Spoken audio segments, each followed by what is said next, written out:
With the opening of the Galaxy's Edge theme park more than a year after its only appearance in canon in Thrawn Alliances, Disney have decided to push the park in a multimedia project that includes books and comics, similar to how Lucasfilm did the same thing with Shadows of the Empire, which had a book, a game and a comic, and The Force Unleashed and its sequel, both of which had a game, a book and a comic. This time with Disney in charge, as well as the park itself, there's a comic, an adult novel, a young adult novel and a children's book. Myths and Fables was written by George Mann and illustrated by Grant Griffin, and it's the children's book. Myths and Fables contains 9 short stories, and each one opens with a nice title page and another page for a piece of art, and if you imagine the fairy tale books from the beginning and end of the first Shrek movie, that's the kind of style this book has. I decided to read Myths and Fables first because it's the latest children's book, and I recently read Moving Target, one of the first children's books released in the new canon before The Force Awakens even came out, and I was impressed by it, so I wanted to see what the latest one would be like. Was it as good, or had the quality dropped to the same level of the adult and young adult novels?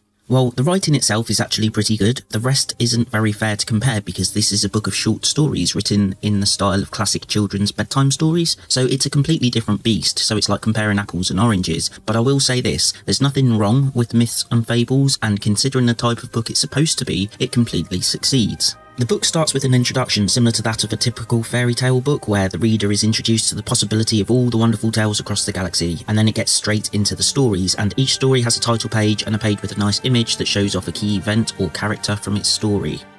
The first story is The Knight and the Dragon, and it follows a group of Tusken raiders as their village is suddenly attacked and harassed by a crate dragon, who then comes back every night to take one of the Sand People away for his dinner. The raiders send out a group to find help, but come back with a group of hostages instead, and they plan to give one of those to the dragon each day instead of one of their own. One of the hostages is Obi-Wan Kenobi during his time of exile, and one night he frees all the people from their captivity, but he remains behind, knowing that he's the only one left to feed to the dragon. Having no choice, the Sand People feed him to the Krayt Dragon, where he then ignites his lightsaber and battles the dragon for hours. Eventually the dragon prepares for a final attack, and Obi-Wan uses the Force on it to quiet its mind, and warns the Sand People that while he's stopped the dragon from attacking them, if he ever hears that they've kidnapped any other people, he'll set the Krayt Dragon on them. Then he goes away, and the Sand People live peaceful lives. I liked this. It's a classic White Knight versus Dragon story. It's not deep, but then it's not supposed to be. It's something you could read to your kid before they go to sleep. This story sets the tone for the book, as all the other stories have the same kind of fairy tale feel but with a Star Wars skin.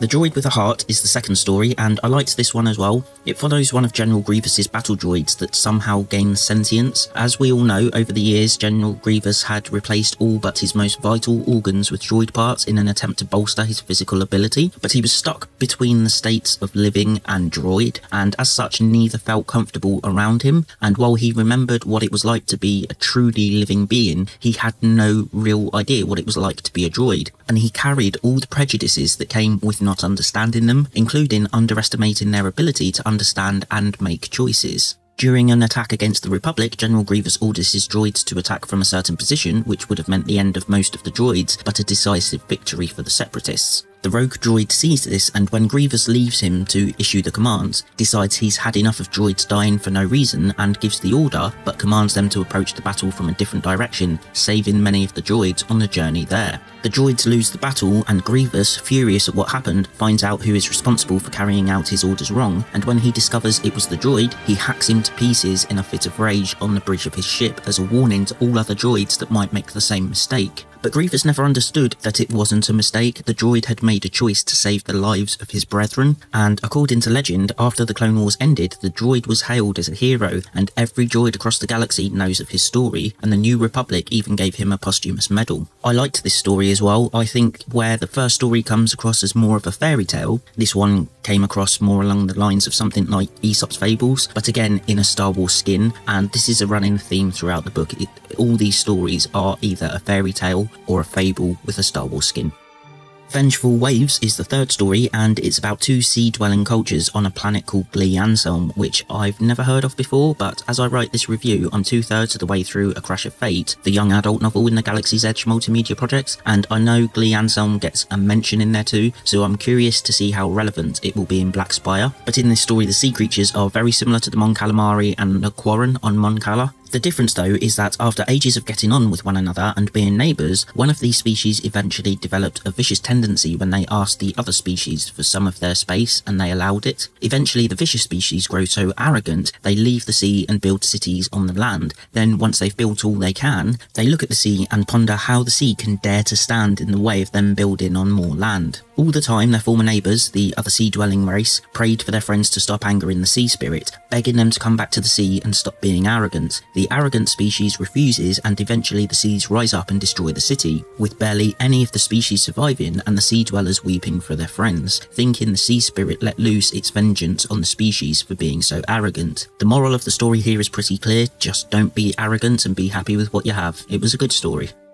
The fifth story is called The Wanderer, and it's about a Jedi who comes to the planet Sarosha to help them in times of need. The same Jedi also gets a quick mention in another story later on in a kind of mirror story to this one, and this is set before that story. He travels to the planet, to the coastal city of Solace, 3 times. The first is to help the townspeople fight back against a group of pirates that had set up a protection racket and were stealing the people's ships and cargo, causing the ships to trade at other ports instead of at Solace, and in turn causing Solace to become poorer and poorer through lack of trade. The Jedi goes out to face them, then comes back a few hours later and tells the people they will be safe, and he disappears, and soon the port city flourishes with renewed trade. The second time, the population had grown and entered their own industrial revolution, and one drill that was drilling deep into the earth unleashed a nest of monstrous insect-like creatures the size of wolves that invaded people's homes and ate their children. The Wanderer appeared and destroys the town's mining equipment, then does a Pied Piper impression wherein he meditates and touches the creatures through the Force and leads them through the streets to the mining site where the creatures return home. The people were saved and knew they could never mine again. The third and final time the Wanderer appeared was a few years later when the town was being battered by a severe storm from the sea that was so aggressive it was tearing down the walls of Solace. The Jedi appears and stands in front of the waves, and for hours he uses the Force to hold them back, protecting the city. After a few hours the storm breaks, the sea becomes calm again, and the Jedi eventually fades away, never to be seen again. The story ends by talking about how even after the Dark Wraith comes for the city and kills most of the people, as we'll see in that story soon enough, the survivors still talked about the Wanderer, believing him to still be out there. It was a good story, and I liked how it's linked to another story in the book, but when I read about the third time he visited Sarosha because of the storms, I had initially thought this was the same sea spirit as in the Vengeful Wave story, but it's set on a completely different planet, so I don't think it is. It would have been good if they'd mentioned something about how they evolved from the sea creatures slowly and set it on the same planet, because then it would have tied in perfectly with Vengeful Waves and be a continuation of that story. Hell, they could have set the entire thing on Batuu, and this would have tied it in with Galaxy's Edge much better.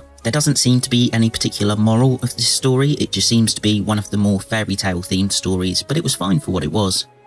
The Black Spire is the 6th story, and it's about a mother and her 4 children. It's just the mother because the father died years before. One day the kids went out to play, and even though their mother had forbidden it, they went to play in the Surabat River Valley, and get used to that name, Disney really wants you to learn it from these books, presumably so you can recognise it if you go to Galaxy's Edge. At the valley, the oldest child goes missing and doesn't come home, and when the other 3 kids go home and tell their mother what's happened, the mother is in a fit of depression, tells the kids that a local gangster called Sampa Grot is known to lure children and enslave them from there, then pisses off to cry non-stop. I'm not joking, the entire story, that's all she fucking does. The next day, the second oldest child decides to go and rescue him, so she takes her dad's old farming sickle and tries to find him, but doesn't come back. The mother cried even harder. Then on the third day, the third oldest child took her father's gun and goes off in search of the other 2, and she doesn't come back either. Anaya, the youngest child, goes to a wishing tree. Remember that, that's another thing Disney wants you to remember, wishing tree, where she ties a ribbon around the tree where it said once the ribbon falls off, the person's wishes will be granted. She then goes and cries in a tree where a man, who seems to be a Jedi but it's not made clear, asks what's wrong. She tells him, and he carves her a dagger out of a twig and tells her only she can bring her siblings back, then disappears forever. Anaya goes home, and the next morning wakes up and decides to rescue her siblings and sets out with her new dagger. She tracks Sampa down, sees all the slaves, including all her siblings, and comes up with a plan to hide beneath Sampa's bed before he gets home. Then when he's sleeping, she puts the dagger to his throat, wakes him up and demands the lives of her siblings back in exchange for his life. Sampa agrees and abandons the Surabat River Valley forever, freeing her siblings, who come home the next day. It's a good story, and this is one of the ones more like Aesop's Fables, showing that even the smallest person can make great changes if they use the head. It's called Black Spire for no other reason than the fact that the spire sees events around the outpost, but there are better names it could have been, but since this book is pushing the theme park, they had to have one called Black Spire, so this was it. Had this been an adult or young adult novel, I would have complained about how stupid and poorly written Anaya's mother is, allowing 4 of her children to go missing 4 days in a row, but just like Moving Target, this is a kid's book, and it's not just a children's novel, it's a fairy tale and fable book, so old people doing weird stuff like that is fine, just like letting Little Red Riding Hood go through the forest on her own. I don't know if anyone else has made this comparison, but to me, Anaya was practically a clone of Arya Stark. Change one letter in Anaya's name and it's Arya. She's the youngest of a group of siblings and she wields a dagger, aka a short sword, and much like Arya, she uses her brains more often than her brawn. The comparison to Arya isn't good or bad, it's just there, and I doubt any kids reading this would be watching Game of Thrones, or they certainly shouldn't be, so it's just something I noticed. The 7th story is called Gaze of Stone and it's set on Korriban, although since it's Disney they insist on calling it by its false name, Moraband, where there's a statue of a Twi'lek and apparently every now and then you can see a tear roll down its cheek. The story starts on Ryloth with the birth of a Twi'lek named Rhinimbus, where upon his arrival, everyone around him inexplicably senses wrongness around the baby. From the midwives to his family, everyone senses it. As the child gets older, it becomes too much for his father and he abandons the family, and despite trying to get the child cured, nobody knew what was wrong with him. Then one day a person called Darth Kuldoth arrives and tells the mother he can fix the child if he takes him away with him, to which the mother agrees. Darth Kuldoth takes the boy and trains him, first leaving him on a gladiator world where he would hone his fighting instincts, then travel together searching for Sith teachings. Rhinimbus has a Force vision on Korriban where he overcame his past. They then went and killed a Jedi, corrupted her crystal and made a lightsaber for Nimbus. Then they head to Korriban to study the ancient Sith teachings. On Korriban, as the years go by, the two begin to distrust each other, as is the nature of the Sith Master and Apprentice. Eventually, Darth Kuldoth demands that Nimbus builds him a tribute that everyone can see, so Nimbus decides to build a statue, so lifelike people would think it's real, and he would do this by using one of Kuldoth's Sith magics to transform him into stone. He lured Kuldoth to the top of the hill and began reciting the magic spell to transform his master, but unbeknownst to him, Kuldoth had used a counterspell before arriving, which reversed the effects of Nimbus's spell, and as such Nimbus was turned to stone on top of the mountain, where he stays to this day. I liked the aspect of the story that involved the plan turning against Rhinimbus because that's a very Sith thing, and it works in a fairy tale story, but I'm not keen on the idea that the boy was born evil. Star Wars has always been about characters making choices, choosing to be good or bad, so to remove that and claim people can be born evil, even in something as basic as a kid's book, is something I can't agree with. This feels like Disney storytelling. There is no real reason for his evilness, so we'll just say he was born evil into a loving family. I don't think that kind of two-dimensional storytelling should be included in Star Wars, even in a children's book. There's just no need for it, it's poor writing. I also didn't like the use of magic spells. I know they've been in Star Wars before. In Legends, the 2 times that stood out to me are the Witches of Dathomir, the real ones, not the shitty ones in the Clone Wars show, and in the Tales of the Jedi books. With the Witches of Dathomir, it was established that they use magic spells as a catalyst. They don't actually need to say the words because what they're really doing is using the Force, but they're so used to saying the spells that when they do it, they think they need to when they don't. In the Tales series, there's a fair bit of Sith magic, but again, it seemed to be more to do with the Force than any actual words. But in this story, it's got people actually reciting spells. It's possible they're using the Force and not actual magic, but I don't believe the Force could turn someone into stone. That's not really what the Force does. And also the idea that a counterspell can be applied before it actually happens, it just doesn't make sense. So this seems to be actual magic to me, and it's something that came in with the Clone Wars cartoon, and Disney have been pushing it too, and I don't like it. What's the point of everything being connected by the Force if there's a magical thing that can overpower it? It's like if the real universe was made of God, but there was some kind of magic power that could overpower him. It just doesn't make sense. I wish Disney would stop pushing the magic aspect of Star Wars. In my opinion, it never worked unless it could be explained through the Force, and if they use magic without that explanation, it's just weak writing. Again, I know this is just a children's book, but that's 2 things in one story that I consider to be anti-Star Wars, so I just didn't really like this one. It also wasn't the most interesting story anyway. The Witch in the Wookiee is the 8th story, and I wasn't keen on it. It's about a group of pirates that stole treasure from their own crew, run away, choosing to hide the treasure on a remote, unoccupied planet. Then they stumble across a witch in a house who offers them shelter for the night, and instead of being grateful, they plan to steal all her valuables. When they eventually make their move to kill her, the witch summons a Wookiee from the shadows, which attacks them, and they run away. The witch had promised them they would get exactly what they deserved, and when they got back to the ship, they realised that every treasure they touched turned to dust, then magically appeared in the witch's house. The witch and her tactics reminded me of Circe from Homer's Odyssey, because she's this witch that lives alone on the galactic equivalent of an island and uses her magical powers to mess around with the protagonists. In Homer, the crew were turned to pigs, and in this book all they had to do was not try to steal from her, and they probably wouldn't have been victims of the witch because, as she said, they'll get what they deserve. I feel like I should have liked this one since I love books like the Odyssey and the Iliad, but I just didn't. It's a fairy tale book for kids, so I'm not going to scream plagiarism, but it was so close to that story without adding anything new that it just bored me, and as I said, I'm not a fan of actual magic in Star Wars. It kind of undermines the entire premise of the Force, but having said that, I do think it's one kids would enjoy. The Dark Wraith is the penultimate story, and this is the counterpart to the Wanderer, set sometime later but on the same planet and in the same city, where we had a protector appearing out of nowhere to help people in the Wanderer, almost like a guardian angel. The Dark Wraith seems to be some kind of spectre, spook or ghost that steals any children who don't behave, similar to the boogeyman. The story focuses on 3 people who all encounter the Wraith. The first is a child who steals things, and despite his parents and everyone else around him telling the child to behave, the kid just laughs at them for believing such a tall tale about the Wraith. One day the boy breaks into a shop and goes to the storeroom and sits there eating all the spare sweets, laughing at the idea that he would be punished by the Dark Wraith. As he sits there, the Dark Wraith appears, and it's not clear what happened to him, just that the shopkeeper comes in the next morning and sees that the Wraith had visited the boy. I couldn't tell you if he's dead, brain dead, had his hands chopped off, or what. The book doesn't say, and I think that's a shame. The second is a girl who's been doted on her entire life, and while the people around her try to teach her kind virtues and how to treat other people properly, she just laughs and thinks she's above everyone else. Just like the boy, everyone around her warns her that the Dark Wraith would come and punish her, but she just laughs, claiming that the Dark Wraith wouldn't come for her because she's above such judgment. Then one night, in her dormitory, the other girls are woken to the sounds of the Dark Wraith breathing as he emerges from the shadows to take the girl, where he takes her away and she's presumably never heard from again. Again, there's no resolution here. The third story is about a gambler who's very successful, but he also cheats. He has a connection to some gangsters, and they would often physically assault people to intimidate them into losing at the tables.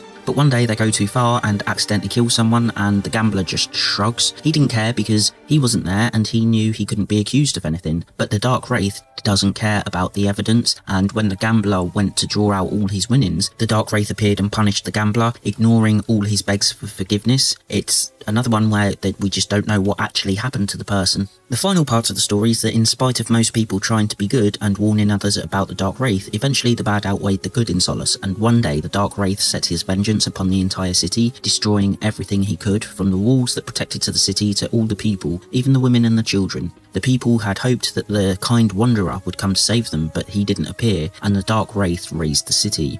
Only a few survivors were left, and they knew it was so they could warn other people about the Wraith and what he will do to bad people. I liked this story, and I liked how it doubled up with the Wanderer's story from earlier in the book, but I would have liked to have read more about the Wraith himself, like why he's half machine, half man, but seems to be something supernatural, while also having a lightsaber for an arm, and what he actually does to the 3 people in the story. I think leaving that stuff out was annoying, but I can see how this is a boogeyman-style story for kids, so perhaps having all of that included would have removed some of the fear about the Wraith. But I think it was a good story overall, and I can imagine this is the one in the book the kids will be scared of the most. It's the scary story in the book.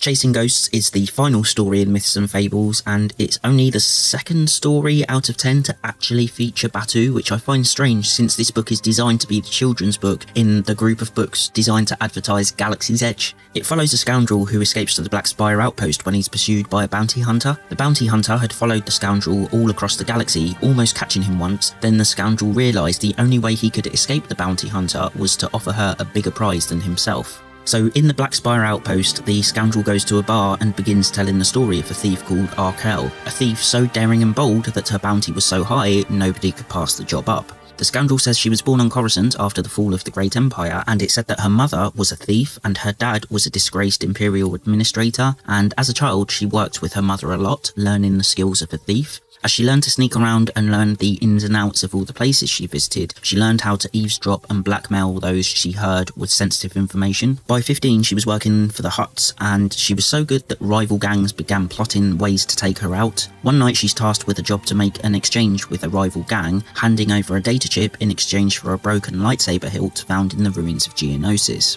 As she makes the trade, none other than her mother appears and steals both the chip and the lightsaber and makes off into the night. After she reports back and is punished for her failure, she sets out to find her mother, catches up with her, kills her, then takes the chip and the lightsaber back. Instead of taking it back to her boss, she decides to sell the data chip to buy transport off-world, but kept the lightsaber to remind her of her mother's betrayal. Nobody's exactly sure what happened next, but years passed and it said she managed to get her own ship, and from there went on to pull off some of the most spectacular heists known to the galaxy, never being caught and never staying in the same place twice. The story was a lie, designed to trick the people of the Black Spire outpost, and in order to sell the lie, the scoundrel inserted himself into the story, claiming Arkell had been seen on Batuu a couple of days before, and he himself was a bounty hunter here to collect, and that he was from one of the gangs that she betrayed in the story, so it was more about vengeance for him than the actual bounty. As the townspeople all began to formulate plans to capture the legendary thief, the scoundrel heads for his ship, leaves Batuu, and flies off to wild space. Arkell had never existed, but he knew the only way to get the bounty hunter off his trail was to give her something else, and at the end of the story we see the scoundrel in wild space laughing at the fact that everybody had gone after Arkell when she never really existed, and the story he'd told that night had grown so much it had become a legend all across the galaxy.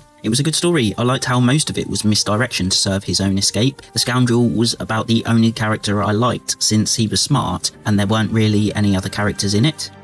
So overall, the book was okay, but I do feel it had a few duds in there. My favourite stories were The Knight and the Dragon, which was the Obi-Wan story, and The Wanderer and the Dark Wraith, the stories that served as two sides of the same coin. Grant Griffin's art is nice, and it shows you what you can expect in each story, and overall, I think it's something kids will love. It's a bit of a departure from the normal kids' books Disney release for things like this. Usually it's just a story featuring one character, and they're never anywhere near as fairy tale-like as this book, but the combination of the fairy tale fable-y tone, the way it's split into 9 different stories, and the art at the beginning, I do think this will be an excellent book for a little kid to get for Christmas or a birthday, because I can just imagine a dad reading one story a night to his kid before he goes to bed. Is it for me? No, but it's not marketed to be anyway, but at least the lore's not offensive on any level, unlike so many Disney Star Wars books. The one bad thing I would say about the book is Batuu is barely featured in it, and that seems counterproductive when this book is one of the books released to push Galaxy's Edge. But apart from that, I say, yeah, if you have a kid or you know someone who has a kid